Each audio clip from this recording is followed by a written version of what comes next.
আসসালামু আলাইকুম। নার্সিং ভর্তি প্রস্তুতি 2025-এ সবচেয়ে কমনযোগ্য প্রশ্ন নিয়ে আজকের ভিডিওটি সাজানো হয়েছে। এক্ষেত্রে দেখো ডিপ্লোমা, বিএসসি, মিডওয়াইফারি তিনটি কোর্সের স্টুডেন্টরাই আজকের ভিডিওটি সম্পূর্ণভাবে দেখতে পারবে। তবে তোমাদেরকে একটা কথা বলে দেই, তোমরা অবশ্যই আমাদের ভিডিওতে লাইক করবে এবং চ্যানেলটি সাবস্ক্রাইব করে রাখবে, তাহলে কিন্তু আমাদের অনেক ভালো লাগবে। আমাদের 1 নাম্বার প্রশ্ন, 1 ঘন্টা যাবৎ বৃষ্টি হইতেছে, এর সঠিক ট্রান্সলেশন কোনটি হবে? এটার রাইট অ্যান্সার হবে 2 নাম্বারেরটা। এখন আমি বাকি অপশনগুলো এক্সপ্লেন করতেছি। প্রথমটা রয়েছে দেখো, it is raining for 1 hour. যখনই তোমরা কোনো সেন্টেন্সে মাঝখানে ফর দেখতে পারবে, সেটা একটা রুল রয়েছে, ফর থাকলে অবশ্যই সেই সেন্টেন্সটা কিন্তু অবশ্যই প্রেজেন্ট পারফেক্ট কন্টিনিউয়াস টেন্সে হবে। তাহলে এখানে দেখো রয়েছে ইজ রেইনিং, অর্থাৎ প্রেজেন্ট কন্টিনিউয়াস টেন্স, এটা হবে না। 4 নাম্বারটা আগে দেখো যে ইট রেইনস ফর রয়েছে, আর এখানে ভার্বের সাথে এস যুক্ত রয়েছে, তার মানে এটা প্রেজেন্ট ইনডিফিনিট টেন্স, এটাও হবে না। এখন দেখো রয়েছে আর 2 নাম্বারটা যেটা রাইট, সেটা দেখো যে has been raining for 1 hour, তাহলে এটা কিন্তু সঠিক যে প্রেজেন্ট পারফেক্ট কন্টিনিউয়াস টেন্সে রয়েছে। এখন 3 নাম্বারটা কেন হলো না? ইট ইজ রেইনিং সিন্স রয়েছে এখানে 1 আওয়ার। এখন প্রশ্ন হচ্ছে যে সিন্স আর ফর কখন ব্যবহৃত হয়? সিন্স মানে হচ্ছে নির্দিষ্ট শুরুর সময় বলবে সেন্টেন্সের ভিতরে। যেমন আমি যদি বলি সিন্স 8 AM, অর্থাৎ তোমার যদি বলা হয় যে সকাল থেকে বৃষ্টি হইতেছে, শুরুর সময় বলতেছে কখন থেকে, মানে সকাল থেকে বৃষ্টি হইতেছে বা সকাল 8টা থেকে, এরকম উল্লেখ করে দিতেছে।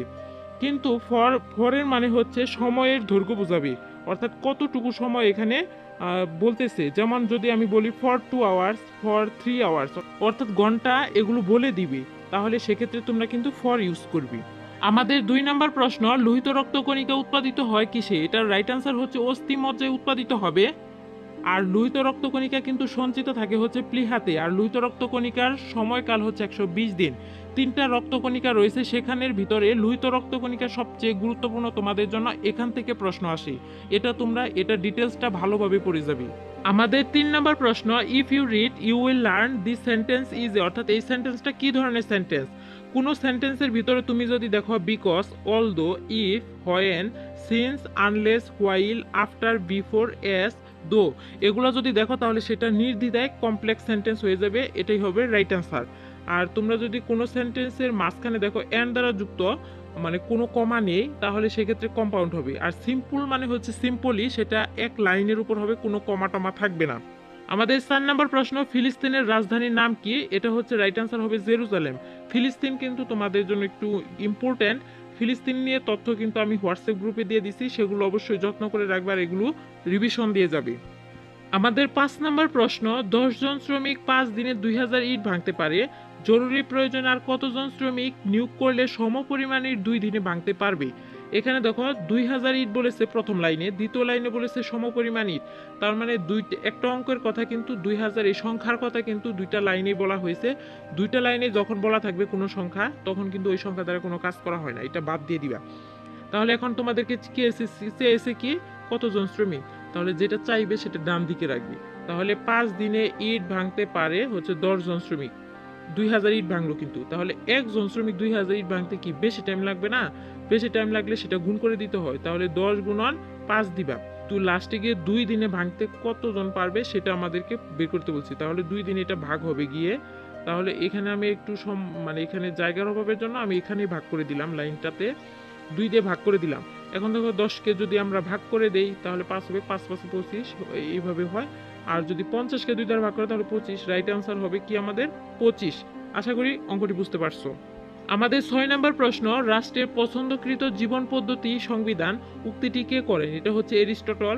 এখান থেকে আরো কিছু প্রশ্ন জানিয়ে রাখি, সেটা হচ্ছে যে এরিস্টটল, প্লেটো কার শিক্ষক, ছাত্র ছিল, এই ধরনের কিছু প্রশ্ন রয়েছে, সেটা তোমরা কি করবা, মুখস্থ করে রাখবা বা মাথায় রাখবা। নার্সিং এর সেরা প্রস্তুতির জন্য আমাদের হ্যান্ডরাইটিং কপির পিডিএফ ফাইলটা পড়তে পারো, এটার দাম হচ্ছে 550 টাকা। এর বাইরেও কোনো কিছু পড়তে হবে না ইনশাল্লাহ, আর এটা হোয়াটসঅ্যাপে নিতে হবে। আমি বলবো আমাদের যে পিডিএফ ফাইলটা রয়েছে, এই পিডিএফ ফাইলটা তোমরা নিয়ে পড়তে পারো। তবে একটা কথা জানিয়ে রাখি, আমরা কিন্তু বেশ কিছুদিন পর থেকে এই পিডিএফ ফাইলটা বিক্রি করা বন্ধ করে দিব, কারণ এটা একটু লং পিডিএফ। সো তোমরা যদি কিছুদিন আগে নাও তাহলে শেষ করতে পারবে না। তো এখন তো প্রায় 27-28 দিনের মতো সময় রয়েছে, এই সময়টা তুমি যদি একটু নিয়ে পড়ো তাহলে কিন্তু পাস মার্ক তুলতে পারবে, এছাড়াও একটু ভালো করতে পারবে। আর যারা প্রতিভাবান স্টুডেন্ট রয়েছে তারা চান্সও পেতে পারো। সো তোমাদেরকে রিকোয়েস্ট করব, এই পিডিএফ ফাইলটা তোমরা নিয়ে পড়া শুরু করে দাও এবং এক্সাম বেসে অ্যাড হয়ে যাও। তো তোমরা যদি অ্যাডমিট হতে চাও, অ্যাডমিট হতে যোগাযোগ করো, এই নাম্বারে হোয়াটসঅ্যাপে মেসেজ করবে অনলি, আর এই নাম্বারে কল করে বিস্তারিত জেনে নিতে পারো। আমাদের 7 নম্বর প্রশ্ন খুবই গুরুত্বপূর্ণ একটা অঙ্ক, তোমাদের প্রতি বছরই আসে। পিতা ও পুত্রের বর্তমান বয়সের সমষ্টি 63 বছর এবং তাদের বয়স অনুপাত 7:2। 9 বছর পূর্বে তাদের বয়সের অনুপাত কত ছিল? এই লাইনগুলো পড়ে তুমি কিন্তু ঘাবড়িয়ে যাবে না, ভয়ও পাবে না। এটা আমি কিন্তু সুন্দর করে বুঝে দিচ্ছি, মাথায় সেট করে নাও। আর খুব সুন্দরভাবে শর্টকাট টেকনিকে এটা বুঝে বুঝে পড়তে হবে, তাহলে কিন্তু তুমি পিতা পুত্রের অঙ্কের যে ঝামেলাগুলো সেটা মাথায় ধরতে পারবে।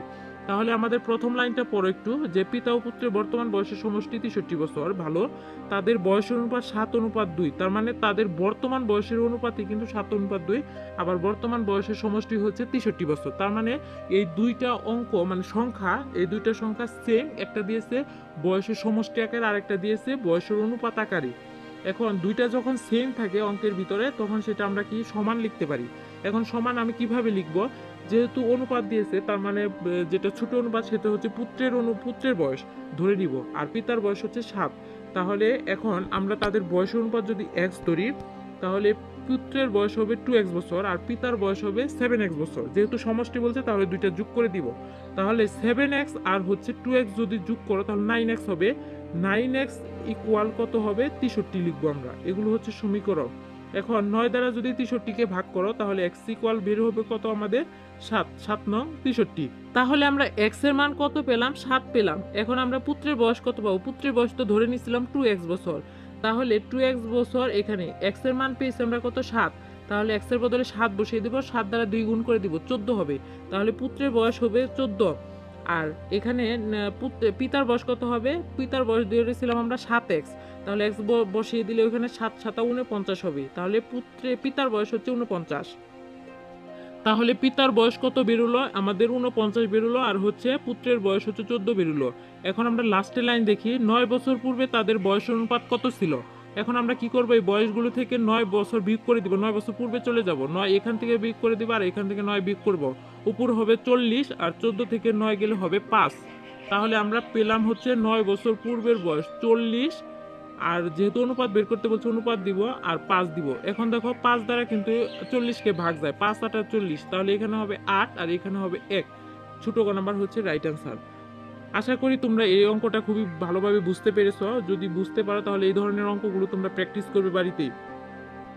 আমাদের 8 নম্বর প্রশ্ন, কোনটি ভাইরাস জনিত রোগ? আমরা কিন্তু ভাইরাস জনিত ব্যাকটেরিয়া জনিত রোগগুলো হোয়াটসঅ্যাপ গ্রুপে দিয়ে দিয়েছি গুছিয়ে, সেগুলো পড়ে নিবে। এটা রাইট অ্যান্সার হচ্ছে বসন্ত। আমাদের 9 নম্বর প্রশ্ন, ধনধান্যে পুষ্প ভরা আমাদের এই বসুন্ধরা গানটির রচয়িতা কি? এটা হচ্ছে ডিএল রায়, অর্থাৎ দ্বিজেন্দ্রলাল রায় হবে। এটাই হচ্ছে রাইট অ্যান্সার। আমাদের 10 নম্বর প্রশ্ন, সিলেক্ট দি কারেক্ট স্পেলিং। এই স্পেলিংটা মনে রাখার একটা সহজ পদ্ধতি হচ্ছে অ্যাকোমোডেশন শব্দের ভিতরে দুইটা সি থাকবে, দুইটা এম থাকবে, তাহলে একমাত্র কিন্তু ক তেই রয়েছে দুইটা সি দুইটা এম, এটাই হবে রাইট অ্যান্সার। আমাদের 11 নম্বর প্রশ্ন, লাঙলের জমি চাষ করা হয়, এখানে লাঙলে কোন কারকে কোন বিভক্তি? অনেকেই বিভক্তি কারক বিভক্তি ভয় পাও, কিন্তু দেখো এটা কখনোই সম্প্রদান কারক হবে না। সম্প্রদান মানে হচ্ছে দান করা বোঝাবে, এখানে দান করা বোঝায় না, এটা কাটা। এখানে কর্মকারক হবে না, কর্ম বোঝায় না, এটাও কাটা। এখন কর্তৃকারক হবে না, করণ কারক হবে। করণ মানে হচ্ছে উপকরণ।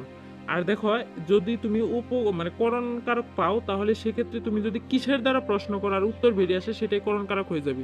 যেমন ধরো কিসের দ্বারা জমি চাষ করা হয়? লাঙলে, অর্থাৎ লাঙল দ্বারা কিন্তু জমি চাষ করা হচ্ছে এখানে। তাহলে কিসের দ্বারা প্রশ্ন করে উত্তর বেরিয়ে আসলো, তার মানে এটা হচ্ছে করণ কারক নির্দ্বিধায়। তাহলে এখানে আবার বিভক্তির কোনো ঝামেলা নাই, কারণ সবটি দেওয়া আছে সপ্তমী বিভক্তি, যেহেতু এ বিভক্তি কিন্তু সপ্তমী বিভক্তি হয়। আমাদের 12 নম্বর প্রশ্ন, দেহকোষ বিভাজিত হয় কোন প্রক্রিয়ায়? এটা হচ্ছে মাইটোসিস প্রক্রিয়ায়, রাইট অ্যান্সার হবে। আমাদের 13 নম্বর প্রশ্ন, 3 বিঘা করিডোর কোন জেলায় অবস্থিত? এটা হচ্ছে রাইট অ্যান্সার হবে কিন্তু লালমনিরহাটে অবস্থিত। আমাদের 14 নম্বর প্রশ্ন, মংডু কোন দুটি দেশের সীমান্ত এলাকা? এটা রাইট অ্যান্সার হবে হচ্ছে বাংলাদেশ ও মায়ানমার। বাংলাদেশ ও ভারতের মধ্যে যে সীমান্ত এলাকা রয়েছে সেটার নাম হচ্ছে রেড ক্লিফ। আর বাংলাদেশ ও মায়ানমার ও চীনের মধ্যে রয়েছে, ভারত ও মায়ানমারের মধ্যে রয়েছে। এগুলো সীমান্ত লাইন, কিন্তু গুরুত্বপূর্ণ একটা টপিক, এগুলো মুখস্থ করে নিবি। আর আমাদের লাস্ট প্রশ্ন, উৎপত্তি অনুসারে বাংলা ভাষার শব্দ ভাণ্ডারকে কত ভাগে ভাগ করা হয়েছে? এটা রাইট অ্যান্সার হবে 5 ভাগে। আর এখানে কিন্তু আরেকটা ইনফরমেশন তোমাদেরকে জানিয়ে রাখি, সেটা হচ্ছে অর্থগতভাবে বাংলা ভাষার শব্দ ভাণ্ডারকে 3 ভাগে ভাগ করা হয়েছে, সেটাও মনে রাখবা। আর সেগুলো কিন্তু হচ্ছে রূঢ়ি শব্দ, যৌগিক শব্দ, যুগ্ম শব্দ। আর তোমাদের জন্য একটা মানে কুইজ প্রশ্ন থাকবে, সেটা হচ্ছে 30 তত্ত্বের উদ্ভাবক কে। এটার রাইট অ্যান্সারটা তোমরা অবশ্যই করে যাবে। তোমাদের কাছে প্রশ্ন থাকবে, এটার রাইট অ্যান্সারটা যারা কমেন্ট বক্সে কমেন্ট করতে পারবে তাদেরকে আমি লাইভ রিয়েক্ট দিব। আমাদের ভিডিওটি ভালো লাগলে অবশ্যই কিন্তু চ্যানেলটি সাবস্ক্রাইব করবে এবং একটি করে লাইক করে দিবে। সো এই পর্যন্ত এই ভিডিওটি ছিল। পরবর্তী ভিডিও কি বিষয়ে চাও সেটা তোমরা কিন্তু কমেন্ট করে আমাদেরকে জানিয়ে দিতে পারো। Till then, take care and stay safe. আল্লাহ হাফিজ।